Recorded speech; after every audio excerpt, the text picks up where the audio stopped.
We have to protect each of us IDs in systems. But then look at now how many device identities we have, how many non-human identities we have, right? That has grown. If you're not taking care of the basic network security with firewalls, with your layers of defense for your infrastructure, right? You bring whichever tool, it's bound to fail. If you don't have a log analyzer, which can aggregate your log, whichever tool you bring, you're bound to fail. I think taking risk is something women should do. It's okay to follow a routine. It's okay to have through, but then at times when you're ready, you have to take that plunge and you have to explore that opportunity which is lying ahead. Don't think too much. Can do it.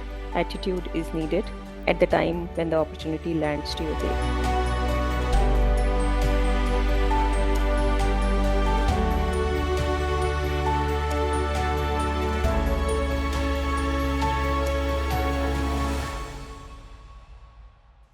Hello, everyone. Welcome to our new series called Wonder Woman in Cyber. I am your host, Simran Shiwalkar, and you're watching the mainstream, formerly known as CIO News. This is a recorded session. It will be available on our website, our YouTube channel, and our LinkedIn handle as well. Today, we have with us Ms. Pooja Agrawalla. She is the Director of Identity and Access Management at NXP Semiconductors. With 22 plus years of experience in cyber and cloud security, she is a recognized leader in industry, earning accolades like Women Leader in Security 2023 and Cybersecurity Leader of the Year 2023. With a PhD in cybersecurity and a co-founder of Cloud Security Alliance Bangalore chapter, she is passionate about advancing security practices and empowering the next gen of cybersecurity professionals. Pooja, it's my pleasure to host this session with you today. And once again, thank you so much for agreeing to do this with us. Thank you, Simran. And likewise, thank you to the mainstream CIO News for taking me for this interview. And I'm very glad to speak about my experiences with you, Simran. Fantastic. And with that, I would love to understand about your journey first, Pooja. You have about more than 2 decades of experience now. Can you share a bit about this dynamic journey? Yeah, I've stopped counting now of how many years I'm here. But like cybersecurity is a pretty new industry, in my opinion, because I go way back when it didn't exist. So I, started with working on mainframes. I was writing JCL, COBOL programs, and I felt everything is settled, and I'm all set. I love the job, but then I think in my next job search, I landed up into a role which required a person with mainframe knowledge to build identity and access management connectors. Yeah, so I just got hired because I had the skills they needed, and I landed into a big world of identity and access management area. Back then, it was not part of cybersecurity itself, right? And it was Active Directory. Some of the IM product suites were mostly considered administration, IT administration portfolio. They kind of had some advanced system integration options, so that's why they were in the system integration portfolio of IT. Yep, and then what a change, right? And what I think the first point which I would like to take back and then share with you all is, you know, taking risk, right? So exploring the unknowns and being uncomfortable really helps to move forward every inch of your career, right? So just explore the unknowns. Don't be afraid to take risk, and if the other side is not known, there must be something interesting there. So that's my lesson number one, that you have to be able to take risk, and then don't get super comfortable in your roles. You have to have that learning journey in any role. So I had to, uh, coming from mainframe, I have to start looking at Java programming. I have to look at the JDKs. I have to open, recompile, or uncompile them. so that I can look at the source code of how those products work. So I did those. And yeah, I think after that, identity and access management started coming into one vertical called cybersecurity. And I think henceforward, the whole industry of security starting taking place, whether it's called cybersecurity, information security, IAM being the most critical path for that. So that's how I started the journey. Um, I think also what we need to know is uh, the cybersecurity industry is changing too much because technology is changing, so we need to change, right? So the traditional way of identity and access management to the modern ways, there has been a lot of difference, right? What I did earlier, if I say 15 years back, if I continue do the same thing, it doesn't going to work. So I have to, adapt to cloud. I have to adapt to the new technology, zero trust coming in, privilege access management coming in, right? So that's how you have to learn. So quickly adapting new changes is also should be in your journey, and that really helps to pick up the pace which technology industry is giving to cybersecurity. Fantastic, and thank you so much for taking us through your journey. We all can take some inspiration from that, indeed. Pooja, like you said, that taking risk is one of the things that you've learned across throughout the years, and adapting to up and coming technology. Now, because we have a lot of emerging trends these days, AI is taking the center stage. We have Yeah, Gen AI as well. How do you think these technologies are impacting the cybersecurity landscape? big time, right? And I will just, before I move to AI, because AI is the topic these days, look at, when I started, we were talking about human identities, right? We have to protect each of us IDs in systems. But then look at now how many device identities we have, how many non-human identities we have, right? That has grown. Do we have solutions to manage non-human identities? No, right? So you know technology itself is creating a lot of challenges with us, right? The cloud just in time access, right? Cloud came and provided just in time access, right? And I lead operations team. For me, just in time means I should have a highly efficient team that if there is a failure in technology, then somebody should pick it up and spin up the processes again just in time, right?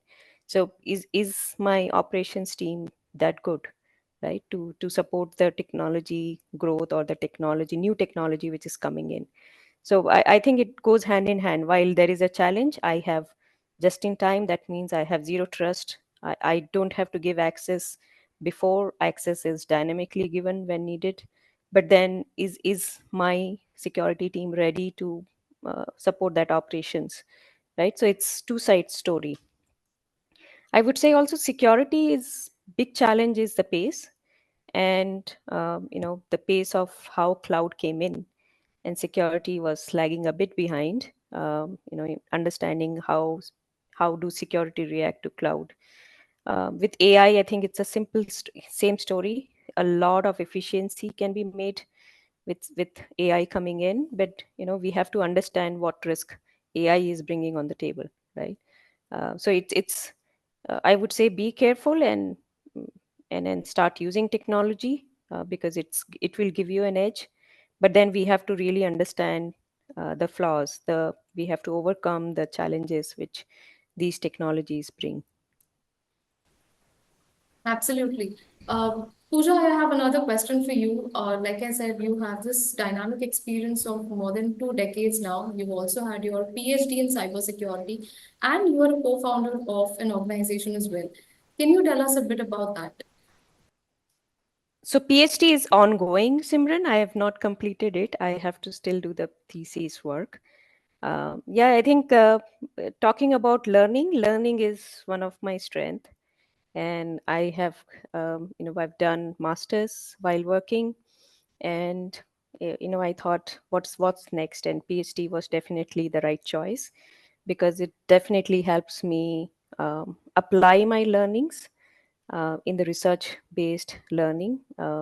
And my theory is, if you don't apply your learning, you tend to not use it, right? So my first formula is to make sure what you learn, you use it, right? And then PhD was a way to apply learnings which I have used, did during masters and also during PhD, and see how I best, get through some of the research work and uh, making industry and universities work together. So that was my approach.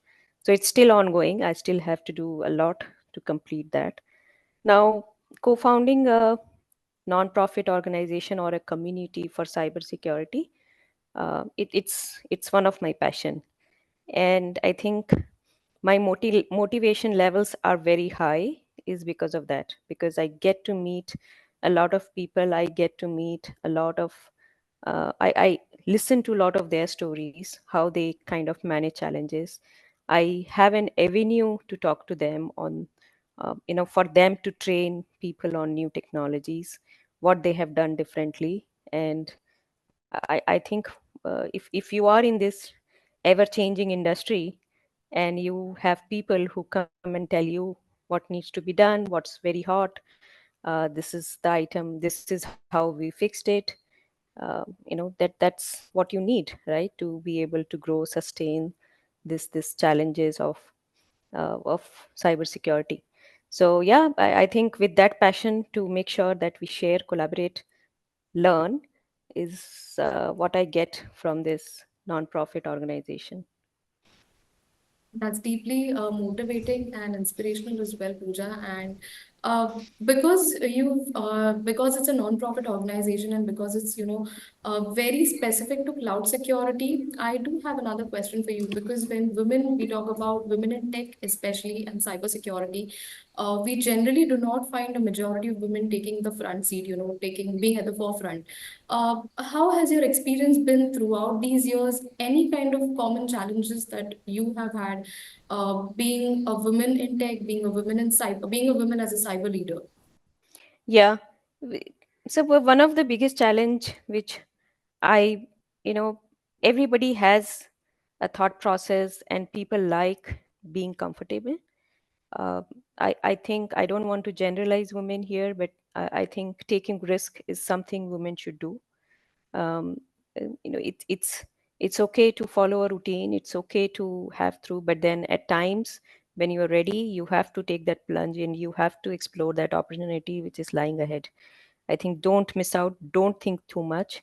uh, can do it attitude is needed at the time when the opportunity lands to your table. So had I been double thinking and not take that opportunity, I would be still writing mainframe codes now and not moved into IAM. So that's one. So I think the industry is, cybersecurity industry is too too volatile, and then too needs too much of learning, and a can do attitude is something which is needed for all the women. Also, I think the learning and sharing has to be done, because the problems are so big that you alone cannot solve it, right? So taking help, network is the key stuff which we should be doing, women should be doing, to be able to explore and advance uh, in some of the learning aspects for cybersecurity. So I yeah, take risk, own your career, and meet people. Talk to people. The more you talk, the more you meet. Uh, who knows? You will learn something great, and then you can go back to your company and implement it. Right. So yeah, few tips there. Yeah, Simran. Fantastic. And any key recommendations when it comes to building a robust security, especially at an organization level or even individuals? Because a lot of times we hear that security it begins at an individual level. Uh, Whether you're a working professional, whether you're working at a corporate or no. So, any key recommendations that you would like to give out to our audience as well as organizations looking to ramp up their security posture? Yeah, I would always say so. I'll give you a story that I was I as part of my Cloud Security Alliance Bangalore chapter, I get to interact with a lot of uh, universities and college students. And the first thing I ask them that, what do you know about cybersecurity? And all I hear is hacking, right? I think that's the general awareness that cybersecurity is beyond hacking, um, and it has. And then the second point question is asked by the student is, can you, which certifications can we do to, you know, to have a good job in cybersecurity or good run in cybersecurity? So I think here I would like to stress that while certifications are good to enhance, but your basic fundamentals are most required first, right? So if your basics are not right, so for example, if you have learned Java or if you have learned programming, then do you have the basics of programming available with you, right? If you have learned networking, do you know the basics of operating system and network, right? If you haven't focused on those, protecting those assets in future, whatever certification you do, you won't be able to achieve it. So my advice to the beginners or even the young generation is to make sure, don't run after certifications, work on your fundamentals, right? Your fundamentals will make you strong. Certification, you have a long way to complete certifications. If your fundamentals are weak, certifications won't help you get a job, right? And for the industry also, I would say, yeah, we have all these fascination word, AI is coming in, lot of uh, AI related tools are there for cybersecurity. But then if your basic things are not right, for example, I speak of IAM, right? Are your joiner mover processes are not right? Are people getting access on day one and the access is removed on the day they left? If that flow is not happening, right? If you are not taking care of your how you store your passwords, if you're not taking care of the basic network security with firewalls, with your l- layers of defense for your infrastructure, right? You bring whichever tool, it's bound to fail. If you don't have a log analyzer which can aggregate your log, whichever tool you bring, you're bound to fail. So I would say that security, we should start with fundamentals. If your fundamentals are not rightly placed, uh, the processes are already broken, and whichever tool you get in, you will never fix those broken processes. So my suggestion is, always fundamentals. Look at your fundamentals, have time, have programs to clear, make sure they are strong enough, and then use the right tools, right? And then bring that security in your company. So those are my advices. Long answers, but uh, I think to individuals and company, I just wanted to give these 2 pointers. Absolutely, because I think we all can take some insights from that. Going back to the basics is what is needed now, especially when it comes to organizations. Internal security is what needs to be looked at. A lot of times we hear a lot of buzzwords like generative AI, and emerging technology taking over. But like you just rightly said, before we wrap up, Pooja, I personally have another question for you. You've been recognized as a prominent figure in cybersecurity with accolades like, Women Leaders in Security 2023. How has this inspired you, or how has this changed your perspective throughout the years? And how do you think women in cybersecurity can, or the cybersecurity space itself can create or encourage more women to be, at the leadership role? Yeah, just to talk you also a little bit story of Cloud Security Alliance Bangalore chapter. So it's actually, we have, if you talk diversity, we have to talk the other generation, other gender here, because it's so dominated by women. So we have to intentionally get few men, the other gender, to collaborate.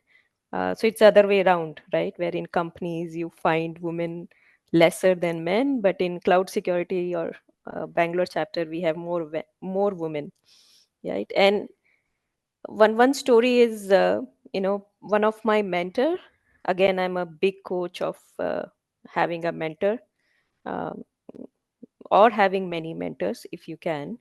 So one of my mentor mentioned to me that if you have a community and you want to, be part of a community, you have to always give to the community, right? And don't ask anything in return, right?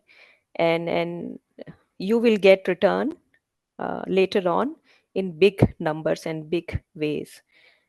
So I just went through his suggestion. I was making sure that I run this organization with the right passion, with the right vision. And then both me and my other founder, we both kind of worked very hard to bring this community together. And I feel that, those 3 years, 4 years of hard work is paying off with this awards which is coming by, right? These are validation, or I would say the hard work which we did is getting validated. So it feels motivated. It feels that you're in the right path, though I don't think we need validations, but then it does motivate us that we are in the right path and we need to do something like this more. So it does encourage Simran more. Now, for women, I would say that uh, please have a mentor, have a best friend, especially a woman colleague, because two women together can change a lot of things. So I would always recommend any woman quote in the corporate world to look for a best friend within the company or outside the company, in the same experience level, preferably a little higher, um, and just make sure you both come together and do things which nobody have thought through. So yeah, best friend and mentor, coach, or whatever you call them, but then you need these two to navigate some of the work which a community did for CSA Bangalore. If you want to repeat that, you need these two. Absolutely. I think we all can agree with that. Like you said, continuous learning and evolving, taking risk, and finding the right mentor and the right friend for you when you're running the corporate ladder and giving it back to the community. I think that's a very beautiful mantra we can all perhaps live by. Pooja, this has been a very insightful and inspirational conversation, and I definitely look forward to connecting with you again and having more such conversations. Sure, Simran, and likewise, very happy. And let me know um, uh, how this goes. Yeah. Absolutely, absolutely. So we would be concluding this session, and once we have the final cut, I will have my team, coordinate with you, and we will be, before it goes live, we will also have an approval from you so that everything is in place. Sure. Yep, that works out. Thanks, Simran. Thanks for spending.